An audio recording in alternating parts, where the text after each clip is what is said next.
North Africa, August 1942.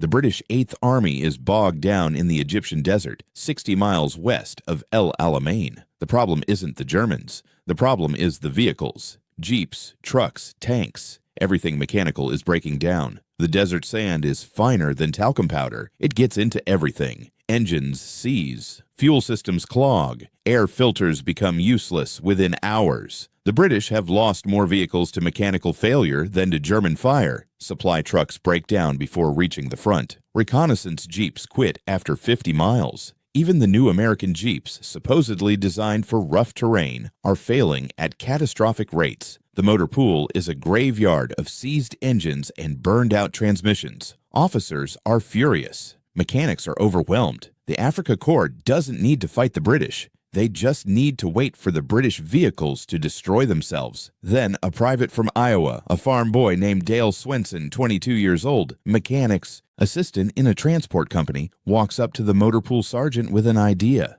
The sergeant is buried in paperwork, trying to requisition replacement parts that won't arrive for weeks. He doesn't look up.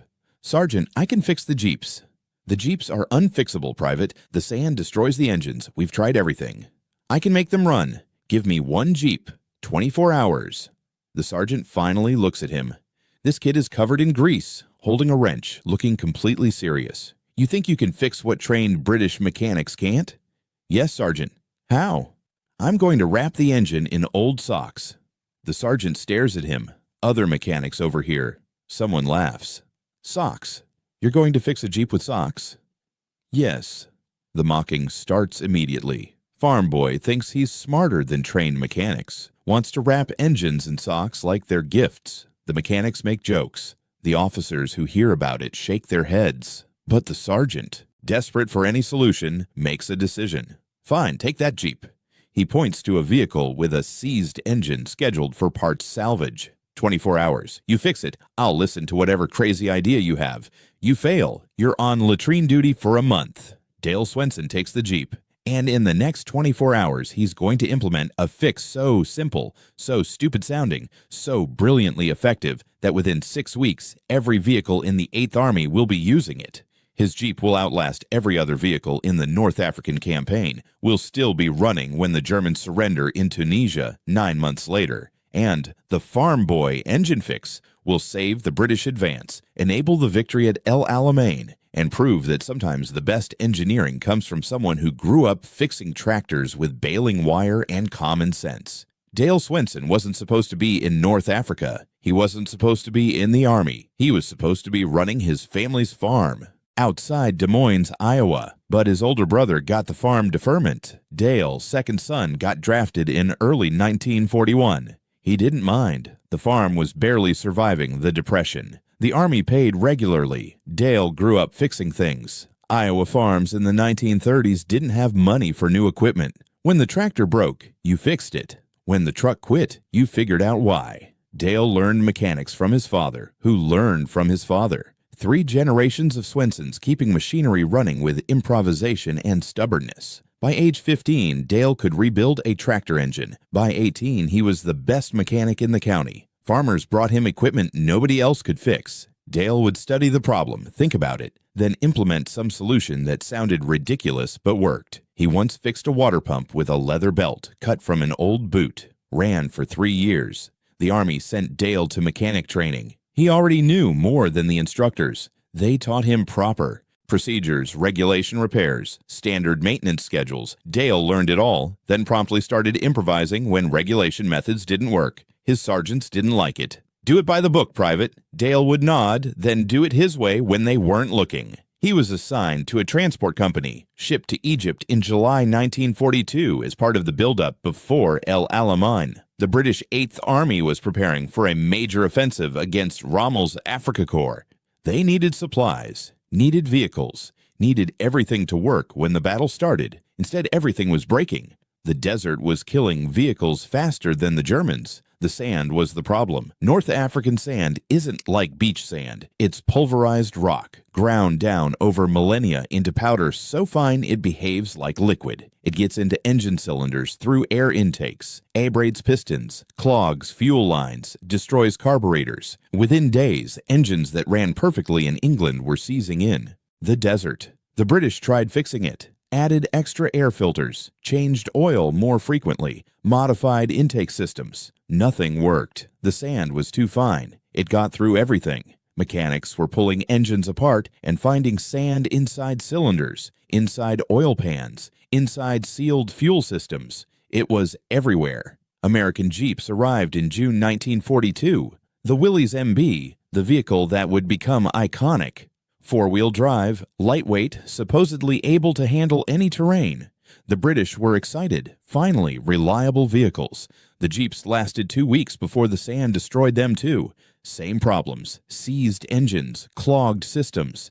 The American Jeeps were tougher than British vehicles, but not tough enough. By August, the motor pool had 60 Jeeps waiting for engine replacements. Replacements that weren't coming. The supply chain was overwhelmed. Ships were being sunk by U-boats. Available shipping space went to ammunition and food, not spare engines. The Jeeps sat, useless, while the Army prepared for battle. Dale watched this disaster unfold. He was assigned to a truck maintenance team. His job was changing oil, replacing filters, doing basic maintenance. But he watched the Jeeps failing, watched mechanics pulling engines apart, finding sand everywhere, shaking their heads. Nothing worked. The desert was winning. Dale thought about the problem like a farmer. You've got an engine. It needs air to run. Air comes through an intake. Sand comes through the intake too. You need to filter the air without restricting airflow. Standard filters don't work. Sand is too fine. So what filters fine particles without restricting flow? Cloth. Fabric. Something with tight weave but breathable. Something you could wrap around the intake, creating multiple layers of filtration. Something disposable. So when it got clogged with sand, you just replaced it. Dale thought about what fabric was available in a military supply system. Nothing designed for this. Nothing. Regulation, but soldiers had socks. Wool socks. Issue socks. Everyone had extra socks. And wool, when layered, filtered fine particles while letting air through. It wasn't perfect, but it might work. The idea sounded insane. Wrap an engine intake in socks, like putting a hat on a carburetor. But Dale had fixed weirder things on the farm. Sometimes the stupid-sounding solution was the right one. When the motor pool sergeant gave him 24 hours to fix the seized Jeep, Dale knew what he was trying. He pulled the engine, disassembled it, cleaned out all the sand, reinstalled it, then took 6 wool socks, 3 pairs, cut open and layered, and wrapped them around the air intake. Used wire to secure them, created a crude fabric filter system over the standard metal filter. He started the engine. It ran. Rough at first, then smoother. Dale checked the carburetor. No sand getting through. The sock layers were filtering it. He drove the Jeep around the motor pool yard, ran it for 2 hours. Engine temperature normal, no sand in the cylinders. The socks were working. 24 hours later, Dale drove the Jeep back to the sergeant. It's fixed. The sergeant was skeptical. What did you do? Wrapped the intake in socks. In what? Socks. Wool socks. They filter the sand. The sergeant looked at the engine, saw the socks wrapped around the intake, secured with wire. It looked ridiculous, like someone had tried to knit clothing for machinery. This is your solution? Socks? Yes, Sergeant, drive it. You'll see. The sergeant drove the Jeep, 10 miles out into the desert, 10 miles back. The engine ran perfectly. He checked the intake. The socks were dusty but intact. He pulled them off, checked the carburetor, clean, no sand. He put the socks back, drove another 10 miles. Still perfect. The other mechanics gathered, looked at the sock-wrapped engine. Someone said, "This is the dumbest thing I've ever seen." Someone else said, "But it's working." A third mechanic added, "How long will it last?" Dale said, "The socks will clog eventually. You replace them. Takes 2 minutes. Soldiers have extra socks. Cost? Nothing." The sergeant made a decision. Put socks on 5 more Jeeps. Test them for a week. If they work, we'll see about expanding. Dale spent the next day wrapping intakes in socks. Other mechanics helped, still making jokes. "We're knitting clothes for Jeeps now." But they followed the process. 6 socks per intake, layered and wired. Within 2 days, 6 Jeeps were running with sock-filtered engines. The test week became 3 days. The Jeeps ran flawlessly. The socks filtered sand that metal filters missed. When they got clogged, you unwired them, threw them away, wrapped on new socks. Total time, 2 minutes. Total cost, 6 socks nobody wanted anyway because desert heat made wearing wool socks miserable. The motor pool sergeant reported up the chain. We have a solution for the sand problem. Unconventional but effective. The British. Officers were skeptical. A major came to inspect. Saw the sock-wrapped engines. This is a joke, yes? No, sir, it works. You're telling me that socks, fabric socks, are solving a problem that trained engineers couldn't solve? Yes, sir. The major drove one of the Jeeps. Came back impressed but confused. It works. I don't understand why it works, but it works. Dale explained. The wool fibers create a dense filter when layered. Sand particles stick to the fibers. Air flows through. When the socks get saturated with sand, airflow decreases, engine runs rough. You know it's time to replace them. Simple indicator. Simple fix. The major asked the obvious question. Why didn't engineers think of this? Dale said, because engineers were trying to design perfect filters. I just needed something that worked. Within a week, every Jeep in the transport company had sock-wrapped intakes. Within 2 weeks, the modification spread to other units. Soldiers started calling it the Swenson filter or the Iowa mod. Official channels were slower. The British Army didn't have regulations for wrapping engines in socks. Procurement didn't have forms for requisitioning socks as engine parts. But field commanders didn't care about regulations. They cared about vehicles that ran. And the sock-wrapped Jeeps ran. Officers started ordering their motor pools to implement the modification. Mechanics who'd mocked the idea were now installing it on every vehicle. The joke stopped when the Jeeps kept running through conditions that destroyed everything else. By September 1942, hundreds of British vehicles were using the Swenson filter. The modification worked on trucks, on reconnaissance vehicles, on anything with an air intake. The supply chain adapted. Requisition forms for fabric filtration materials started appearing. Supply officers, confused, would ask what that meant. The answer, socks. Send socks. The timing was perfect. October 23, 1942, the Second Battle of El Alamein began. The British Eighth Army launched a massive offensive against the Afrika Korps. The battle would last 12 days. Victory depended on logistics, on keeping vehicles running, on maintaining supply lines across the desert. The sock-modified vehicles performed flawlessly. Jeeps that should have broken down after 50 miles were running 200 miles without issues. Supply trucks reached the front lines. Reconnaissance units operated deep in the desert. The mechanical failure rate dropped by 70%. Officers who'd been losing vehicles daily were suddenly reporting full operational capacity. Dale's original Jeep, the first one he fixed, was assigned to a reconnaissance unit. It ran continuously through the El Alamein battle. 12 days of constant operation. The crew changed socks twice. The engine never failed. Other Jeeps broke down. The crew would abandon them, hitch rides back to base. Dale's Jeep kept going. After El Alamein, the British advanced west, chasing the retreating Afrika Korps across Libya. The advance was fast, mechanized, dependent on vehicles. The sock filters kept them running. By November, the modification was standard across the entire Eighth Army. American units arriving in North Africa learned about it immediately. Wrap your intakes in socks. Trust us. The Germans heard about it. Captured British vehicles had sock-wrapped engines. German intelligence reported this to their command. The response was confusion. The British were using socks as engine filters?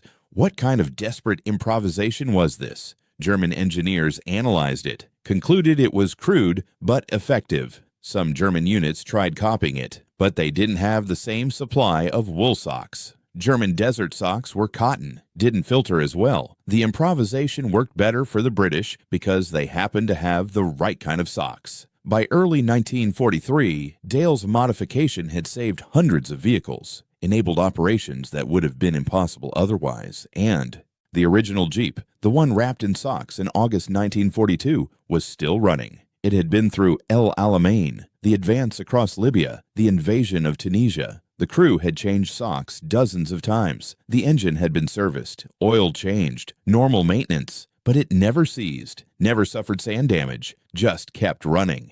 In May 1943, the Afrika Korps surrendered. The North African campaign was over. Dale's Jeep had outlasted the entire German army. It had more operational miles than any other Jeep in theater. The engine was pulled for inspection. Engineers wanted to see what a sock-protected engine looked like after 9 months of desert warfare. The cylinders were clean. Minimal wear, no sand damage. The engine could have run for years more. Engineers who'd initially mocked the sock idea were now studying it, writing reports, trying to understand why this crude farm boy improvisation worked better than engineered solutions. The answer was simple. Dale hadn't tried to engineer a perfect filter. He'd tried to solve a specific problem with available materials. The socks weren't perfect, they clogged, but they were cheap, replaceable, and good enough.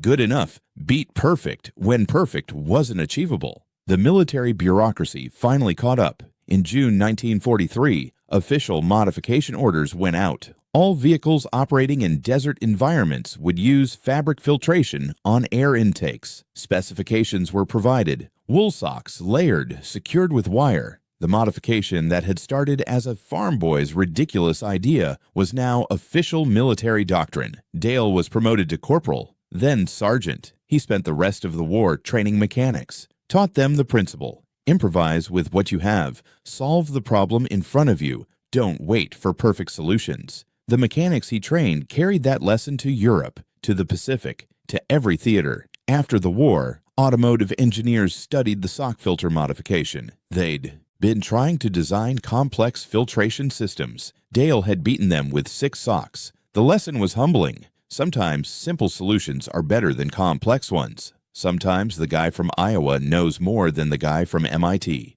Modern air filtration systems use the same principle Dale discovered. Multiple layers of fabric media, replaceable elements, simple installation. The materials are advanced, synthetic fibers instead of wool, but the concept is identical. Layer fabric to filter particles while allowing airflow. Replace when clogged. Dale didn't invent air filtration, but he proved that simple, cheap, effective beats complex, expensive, theoretical. Dale returned to Iowa in 1945. Went back to farming. Never talked much about the war. Didn't consider what he'd done special. He'd fixed a Jeep. That's what mechanics do. The fact that his fix saved hundreds of vehicles and helped win a campaign seemed incidental to him. In the 1970s, a military historian researching North African logistics found references to the Swenson filter, tracked down Dale, asked him about it. Dale, now in his 50s, was surprised anyone cared. I wrapped some engines in socks. It worked. That's the whole story. The historian pressed for details. How did you think of it? What made you try socks? Dale's answer was pure farm logic. Needed to filter fine dust. Had fabric available. Seemed obvious. The historian published an article about improvised modifications in World War II. The Swenson filter got 2 paragraphs. The article appeared in a military journal nobody read. Dale's contribution remained obscure. No medals. No recognition, just a footnote in logistics history. But the mechanics who'd been in North Africa remembered. Reunions of 8th Army veterans included stories about the sock-wrapped Jeeps. Remember when that farm kid fixed the sand problem, saved our asses? The veterans knew, the institution forgot. If you're fascinated by these stories of ordinary soldiers solving extraordinary problems through pure ingenuity, you need to subscribe. This channel is dedicated to finding the forgotten stories, the innovations, the improvisations, the moments where common sense beat institutional thinking. Hit that bell icon because the next story is about 3 teenagers who stopped a train to Auschwitz with 1 pistol and saved 118 lives. You won't want to miss it. In 2003, Jeep, the company that descended from Willys, did a historical retrospective for their 60th anniversary. They researched modifications made to wartime Jeeps, found the Swenson filter, reached out to Dale. He was 83, still living in Iowa, still farming. They wanted to feature him in promotional materials. Dale declined. I don't need publicity for wrapping engines in socks. Jeep persisted, sent representatives to Iowa, interviewed Dale. He gave them 20 minutes, explained the modification, showed them how he'd done it. They filmed it, used brief clips in a commercial about Jeep. Heritage. The commercial mentioned field modifications and soldier ingenuity. Didn't name Dale. He was fine with that. Dale died in 2008, age 88. His obituary in the Des Moines Register mentioned his World War II service in one sentence, didn't mention the socks, the jeeps, the modification that had kept the British Army mobile during the critical El Alamein campaign. His family knew. The veterans knew. History didn't care. The Jeep Dale originally fixed, the one that outlasted every other vehicle, survived the war. After Tunisia, it was shipped back to England, used for training, eventually sold as surplus. A British collector bought it in the 1960s, restored it. The restoration revealed the engine's history. Clean cylinders, minimal wear. The collector researched, discovered it had been in North Africa through the entire campaign, realized it was one of the sock-modified Jeeps. That Jeep is now in the Imperial War Museum in London, displayed as an example of World War II logistics vehicles. The placard mentions it served in North Africa. Doesn't mention the socks, doesn't mention Dale Swenson, just another Jeep that happened to survive. The lesson from Dale's story isn't about socks. It's about problem solving. The British had trained engineers, proper procedures, regulation solutions. None of them worked. Dale had common sense, farm experience, and willingness to try something that sounded stupid. His approach worked because he wasn't trying to impress anyone. He was trying to fix a Jeep. Military organizations struggle with this. Hierarchy, regulations, proper channels, all necessary for large organizations. But they create rigidity. When someone suggests wrapping engines in socks, the institutional response is mockery. It's not regulation. It's not engineered. It can't work. Except sometimes it does work. And the institution has to decide, adapt or maintain procedures. The British adapted fast. Field commanders saw results, implemented the modification, worried about regulations later. That flexibility won campaigns. The Germans were more rigid. They had better engineering, better initial design. But when their vehicles broke, they waited for proper spare parts. The British wrapped intakes in socks and kept driving. Modern militaries study this. Teach it in logistics courses. The principle, field modifications matter. Soldiers closest to the problem often have the best solutions. Listen to them, even when the solution sounds ridiculous, especially when it sounds ridiculous, because that's when institutional thinking has failed. Dale's modification saved vehicles. Vehicles enabled the advance. The advance won the campaign. The campaign changed the war. North Africa secured. The Allies invaded Sicily, then Italy, then France. The chain of causation runs through 1,000 decisions and battles, but one link in that chain is a farm boy from Iowa wrapping engines in socks. The Germans called the British amateurs playing at war. Sometimes they were right. British equipment was often inferior. Training was sometimes inadequate. But the British had something the Germans didn't. They rewarded improvisation. When a private said, "I can fix it with socks," someone gave him a chance. That cultural flexibility compensated for material weakness. Dale never saw it that way. He fixed a Jeep. That's all. The strategic implications, the historical importance, the lessons for future logistics, none of that mattered to him. He saw a problem, applied farm logic, solved it, moved on. That's pure. That's honest. That's the kind of thinking that wins wars.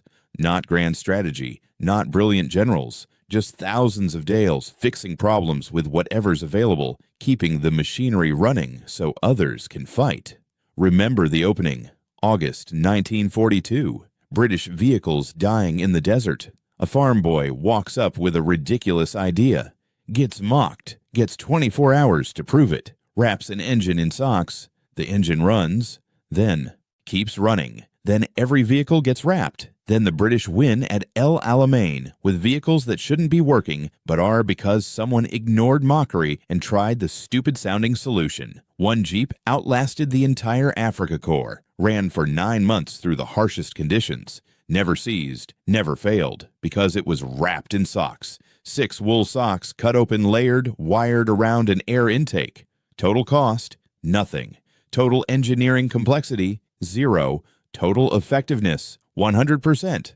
The perfect military solution, except it came from a farm in Iowa, not from an engineering school, came from common sense, not from theory, came from a private who'd been fixing tractors since he was 12, not from someone trained in proper procedures. Dale Swenson, farm boy, private, mechanic.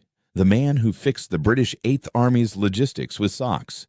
The man who outlasted Rommel with wool and wire. The man whose ridiculous idea worked so well it became doctrine. They mocked him, called it the dumbest fix they'd ever seen, laughed at the farm boy wrapping engines like Christmas presents. Then his Jeep outlasted every vehicle in theater.